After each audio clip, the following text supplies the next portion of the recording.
സംസ്ഥാനത്ത് ചൂട് കൂടുന്നു. അപകടസ്ഥാനത്ത് 5 ജില്ലകൾ. സംസ്ഥാന ദുരന്ത നിവാരണ അതോറിറ്റി പ്രസിദ്ധീകരിച്ച റിപ്പോർട്ട് അനുസരിച്ച് തിരുവനന്തപുരം, കോട്ടയം, ആലപ്പുഴ, പത്തനംതിട്ട, കോഴിക്കോട് ജില്ലകളിൽ തീവ്ര ചൂട് അനുഭവപ്പെടും. വെയിലത്ത് അധികം നേരം നിന്നാൽ സൂര്യതാപം ഏൽക്കുവാനുള്ള സാധ്യതയും കൂടുതലാണെന്നാണ് റിപ്പോർട്ട്. രാജ്യത്ത് H3N2 ഇൻഫ്ലുവൻസ ബാധിച്ച 2 മരണം. H3N2 വൈറസ് മൂലമുണ്ടായ ഇൻഫ്ലുവൻസ ബാധിച്ചുള്ള മരണങ്ങൾ രാജ്യത്ത് ആദ്യമായി റിപ്പോർട്ട് ചെയ്തു.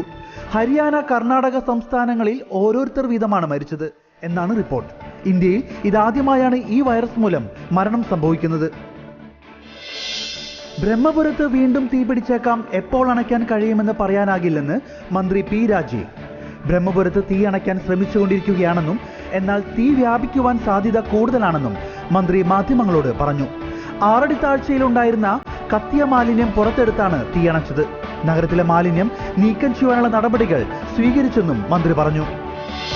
തീവ്രവാദികളിൽ നിന്ന് ക്രൂരമായ പീഡനം നേരിട്ട ക്രിസ്ത്യൻ പെൺകുട്ടികൾ ഫ്രാൻസിസ് പാപ്പയെ സന്ദർശിച്ചു.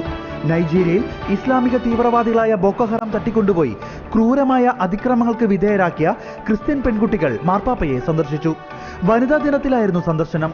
ഇരുവരുമായി സംസാരിച്ച പാപ്പ അപ്പസ്തോലിക ആശീർവാദവും നൽകി.